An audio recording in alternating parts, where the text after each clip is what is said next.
안녕하세요. 저는 올해 68살이 된 김영호라고 합니다. 사람들이 저한테 어떻게 혼자 살고 있냐고 물어볼 때마다 저는 늘 웃으면서 같은 대답을 합니다.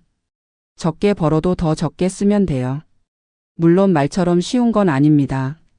연금 95만 원으로 월세 40만 원을 내고 남은 55만 원으로 한 달을 버티는 건 정말 하루하루가 전투 같은 일이니까요. 하지만 저는 이런 생활을 한 지 벌써 6년이 넘었습니다. 처음에는 저도 과연 가능할까 싶었는데 지금은 나름대로 요령이 생겼습니다. 제 이야기가 비슷한 상황에 놓인 분들께 조금이라도 도움이 되었으면 하는 마음으로 솔직하게 털어놓으려 합니다. 저는 원래 중소출판사에서 편집자로 일했습니다. 33년 동안 한 직장에서 일했지만 회사가 크지 않아 퇴직금도 그리 많지 않았고 월급도 넉넉하지 않았어요. 큰 욕심 없이 살았지만 아내와 두 아이를 키우면서 저축을 많이 하지는 못했습니다. 아내는 제가 55살 때 갑작스러운 병으로 세상을 떠났고 자녀들은 모두 결혼해서 각자의 가정을 꾸리고 있습니다. 아들은 지방에서 중학교 교사로 일하고 있고 딸은 남편을 따라 호주로 이민을 갔습니다. 저는 62에 정년퇴직을 했고 퇴직금 1억 2천만 원을 받았습니다. 그중 절반은 두 아이에게 나눠주었고 남은 돈으로 몇 년간 생활했습니다. 국민연금은 95만 원이 나옵니다. 월급이 많지 않았던 데다 출판사가 몇 번 어려움을 겪으면서 연금 납입 기간에 공백이 생겨 기대했던 것보다는 적게 나오는 편입니다. 아내가 살아있을 때는 함께 살던 아파트가 있었지만 아내의 병원비와 장례비로 상당한 빚을 지게 되었고 결국 집을 팔아 빚을 갚았습니다. 그래서 지금은 서울 외곽의 작은 원룸에서 혼자 살고 있습니다. 보증금 500만 원에 월세 40만 원인 방입니다. 별로 넓지는 않지만 혼자 살기에는 충분합니다. 창문으로 들어오는 햇빛도 좋고 주변에 공원도 있어 산책하기 좋습니다. 퇴직하고 처음 2, 3년은 퇴직금으로 버텼습니다. 하지만 점점 통장 잔고가 줄어드는 것을 보면서 불안해졌습니다. 이대로 가다간 얼마 안 남아 빈털터리가 될 것 같았거든요. 그래서 일자리를 찾아보기 시작했습니다. 하지만 63, 64세 나이에 일자리를 구하는 것은 생각보다 쉽지 않았습니다. 몇 군데 지원해봤지만 다들 젊은 사람을 원했고 체력적으로도 자신이 없어 풀타임으로 일하는 것은 포기했습니다. 그때 동네 도서관에서 파트타임으로 일할 기회가 생겼습니다. 주 3일 하루 4시간씩 책 정리하고 반납된 책을 제자리에 꽂는 일이었습니다. 월급은 많지 않았지만 한 달에 42만 원 정도 받았습니다. 연금 95만 원에 일해서 받는 42만 원을 더하면 총 137만 원. 월세 40만 원을 내고 나면 97만 원이 남았습니다. 그 돈으로 한 달을 살아야 했죠. 처음에는 이 돈으로 어떻게 살아야 할지 막막했습니다. 지금까지 돈 걱정 없이 살았던 것은 아니지만 이렇게 빠듯하게 살아본 적은 없었거든요. 하지만 차츰 요령이 생겼습니다. 먼저 모든 지출을 기록하기 시작했습니다. 지금까지 돈을 어디에 썼는지 제대로 파악한 적이 없었는데 막상 적어보니 불필요한 지출이 꽤 많았습니다.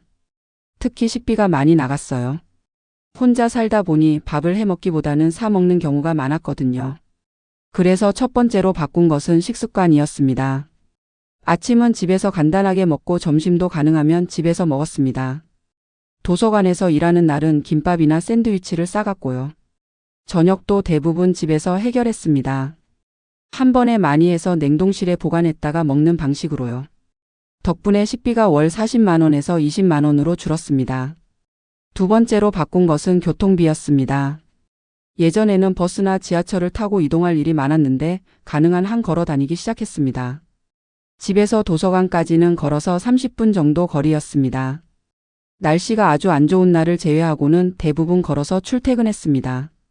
건강에도 좋고 교통비도 아낄 수 있어 일석이조였죠. 세 번째로 바꾼 것은 여가 생활이었습니다. 예전에는 친구들과 자주 만나 식사도 하고 영화도 보고 했는데 이제는 그런 활동을 많이 줄였습니다. 대신 집 근처 공원에서 산책을 자주 했고 도서관에서 책을 빌려 읽었습니다. 일하는 도서관에서는 새로 들어온 책을 가장 먼저 볼 수 있었는데 그건 정말 큰 특권이었습니다. 전기세와 수도세도 최대한 아꼈습니다. 불필요한 전기 사용을 줄이고 물도 아껴 썼습니다. 난방비도 마찬가지였습니다. 겨울에는 내복을 입고 이불을 두껍게 덮고 자는 것으로 난방비를 최소화했습니다. 이렇게 생활하다 보니 월 지출이 많이 줄었습니다. 월세 40만원, 식비 20만원, 공과금 및 통신비 15만원, 의료비 10만원, 기타 잡비 10만원. 총 95만원 정도면 생활이 가능했습니다. 연금과 일에서 받는 돈으로 딱 맞아떨어졌죠. 하지만 예상치 못한 지출이 생길 때가 문제였습니다. 갑자기 치과에 가야 한다거나 안경을 새로 맞춰야 한다거나 옷이나 신발이 낡아 새 것을 사야 할 때 등등. 그럴 때마다 남아있는 퇴직금을 조금씩 꺼내 썼습니다. 다행히 큰 병은 없었지만 고혈압과 관절염으로 약을 정기적으로 먹어야 했습니다.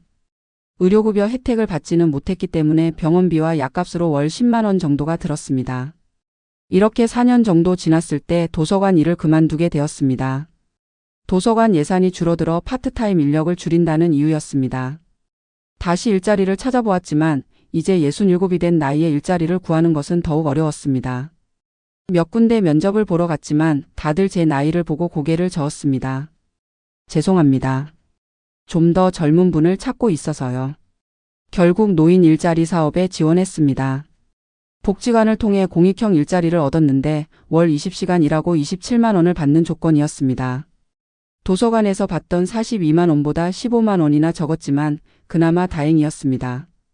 연금에 27만 원을 더해 총 122만 원. 월세 40만 원을 제외하면 82만 원이 남았습니다. 이 돈으로는 이전처럼 생활하기가 어려웠습니다. 더 줄일 수 있는 지출을 고민했습니다. 식비를 더 줄이는 것은 쉽지 않았습니다. 이미 최소한으로 줄인 상태였거든요. 하지만 반찬을 더 간소화하고 육류 대신 콩이나 두부 같은 단백질 식품으로 대체했습니다. 또한 마트에서 할인하는 식품을 주로 구입했고 재래시장에서 장을 보기 시작했습니다. 공과금도 더 아끼려고 노력했습니다. 겨울에는 거의 난방을 켜지 않고 두꺼운 옷을 여러 겹 입었습니다. 여름에는 선풍기만 최소한으로 사용했습니다. 이런 노력에도 불구하고 빠듯한 생활은 계속되었습니다. 특히 건강 문제가 생길 때마다 큰 부담이 되었습니다. 작년에는 무릎 관절염이 심해져서 물리치료를 받아야 했는데 그때마다 남은 퇴직금을 조금씩 써야 했습니다. 이제 퇴직금도 얼마 남지 않았습니다. 그래서 더 적극적으로 지원을 찾아보기 시작했습니다. 동사무소에 방문해서 상담을 받았더니 기초연금을 신청할 수 있다고 했습니다. 국민연금이 많지 않아 기초연금 대상자가 될 수 있었던 거죠. 기초연금으로 월 20만 원을 추가로 받게 되었습니다. 국민연금 95만 원, 노인 일자리 27만 원, 기초연금 20만 원을 더해 총 142만 원. 월세 40만 원을 제외하면 102만 원이 남았습니다. 생활이 조금 나아졌지만 여전히 빠듯했습니다. 이 즈음에 코로나가 찾아왔고 노인 일자리 사업도 잠시 중단되었습니다. 일자리가 없어지니 월 수입이 115만 원으로 줄었고 월세 40만 원을 제외하면 75만 원만 남았습니다. 더 어려워진 상황에서 아들이 매달 20만 원씩 보내주겠다고 했습니다. 처음에는 거절했습니다. 아들도 중학교 교사로 월급이 많지 않은 데다 두 아이를 키우고 있어서 부담을 주고 싶지 않았거든요. 하지만 아들은 고집을 부렸고 결국 그 돈을 받기로 했습니다. 덕분에 다시 95만 원으로 생활할 수 있게 되었습니다. 코로나가 잠잠해지고 노인 일자리 사업이 다시 시작되었을 때는 아들에게 이제 도움이 필요 없다고 말했습니다. 하지만 아들은 계속 보내겠다고 했고 그 덕분에 지금은 월 122만 원으로 생활하고 있습니다. 최근에는 조금 더 여유가 생겨서 취미생활도 조금씩 하고 있습니다. 동네 주민센터에서 하는 무료 프로그램에 참여해 서예를 배우고 있어요. 어릴 때부터 글씨 쓰는 것을 좋아했는데 이제야 제대로 배우게 되었네요. 또 복지관에서 하는 스마트폰 교육도 받았습니다. 덕분에 이제는 유튜브로 다양한 영상도 보고 카카오톡으로 옛 친구들과 소통도 하고 있습니다. 딸과도 화상통화로 자주 이야기를 나눕니다. 호주에 사는 외손자, 외손녀의 모습도 볼 수 있어 정말 기쁩니다. 물론 여전히 빠듯한 생활이지만 나름대로 행복을 찾아가고 있습니다. 몇 달 전에는 동네에서 또래 할머니들과 함께 소규모 독서 모임을 시작했습니다. 한 달에 한 번씩 만나 책 이야기를 나누는데 정말 즐겁습니다. 이렇게 새로운 인연도 만들고 취미생활도 하면서 지내다 보니 경제적인 어려움만 생각했을 때보다 마음이 훨씬 편해졌습니다. 얼마 전에는 복지관에서 소개해준 봉사활동에도 참여하게 되었습니다. 주 이틀 하루 2시간씩 지역 아동센터에서 아이들의 책 읽기를 도와주는 활동입니다. 비록 봉사라 돈을 받지는 않지만 아이들과 함께하는 시간이 너무 즐겁습니다. 예전에 출판사에서 일할 때의 경험이 이런 데서 도움이 될 줄은 몰랐네요. 아이들이 저를 책 할아버지라고 부르는데 그 호칭이 참 마음에 듭니다. 지난주에는 손녀뻘 되는 아이가 제게 손으로 쓴 편지를 줬어요. 책 할아버지 덕분에 책 읽는 게 재밌어졌어요. 감사합니다. 이런 순간들이 제게 큰 행복을 줍니다. 이렇게 지내다 보니 작년부터는 마음의 여유도 생겨 블로그를 시작했습니다. 황혼의 일상이라는 제목으로 제 일상과 생각을 기록하고 있습니다. 처음에는 그냥 메모장처럼 시작했는데 비슷한 상황에 처한 분들이 댓글을 달기 시작했어요. 저도 비슷한 상황인데 어떻게 극복하셨나요? 식비를 줄이는 구체적인 방법을 알려주세요. 이런 질문들에 제가 경험한 것들을 솔직하게 적어주었더니 점점 더 많은 분들이 찾아오셨습니다. 지금은 일주일에 2번 정도 글을 올리고 있는데 벌써 300명이 넘는 분들이 제 글을 읽고 계십니다. 얼마 전에는 한 독자분이 제게 이런 메시지를 보내주셨어요. 선생님 글 덕분에 용기를 얻었습니다. 저도 비슷한 상황인데 희망을 잃지 않고 하루하루를 소중하게 살아야겠다는 생각이 들었습니다. 감사합니다. 이런 말을 들으면 정말 보람을 느낍니다. 제 경험이 누군가에게 도움이 된다는 사실이 너무 기쁘거든요. 지금 생각해보면 62에 퇴직하고 난 후 처음 몇 년은 정말 막막했습니다. 돈 걱정, 건강 걱정, 외로움. 이 모든 것들이 저를 힘들게 했지만 지금은 그런 어려움들 속에서도 작은 행복을 찾는 법을 배웠습니다. 물론 여전히 95만 원의 연금에 일자리 수입 27만 원, 기초연금 20만 원으로 살아가는 것은 쉽지 않습니다. 월세 40만 원을 내고 남은 돈으로 한 달을 사는 것은 항상 계산기를 두드려야 하는 삶이니까요. 하지만 이제는 그런 상황을 받아들이고 그 안에서 행복을 찾는 법을 알게 되었습니다. 저처럼 은퇴 후 적은 연금으로 살아가는 분들께 말씀드리고 싶습니다. 첫째, 지출을 철저히 관리하세요. 모든 지출을 기록하고 꼭 필요한 것과 그렇지 않은 것을 구분하는 습관을 들이세요. 저는 지금도 매일 저녁 그날 쓴 돈을 모두 수첩에 적습니다. 둘째, 활용할 수 있는 복지 서비스를 찾아보세요. 주민센터나 복지관에 가면 다양한 지원 프로그램이 있습니다. 기초연금부터 시작해서 노인 일자리, 무료 건강검진, 문화 프로그램 등 다양한 혜택이 있어요. 저도 이런 서비스들 덕분에 생활의 질을 조금이나마 높일 수 있었습니다. 셋째, 건강을 최우선으로 생각하세요. 아프면 모든 것이 무용지물입니다. 저는 매일 아침 집 근처 공원을 1시간씩 걷습니다. 그리고 규칙적인 식사와 충분한 수면을 취하려고 노력합니다. 넷째, 사람들과의 관계를 소중히 하세요.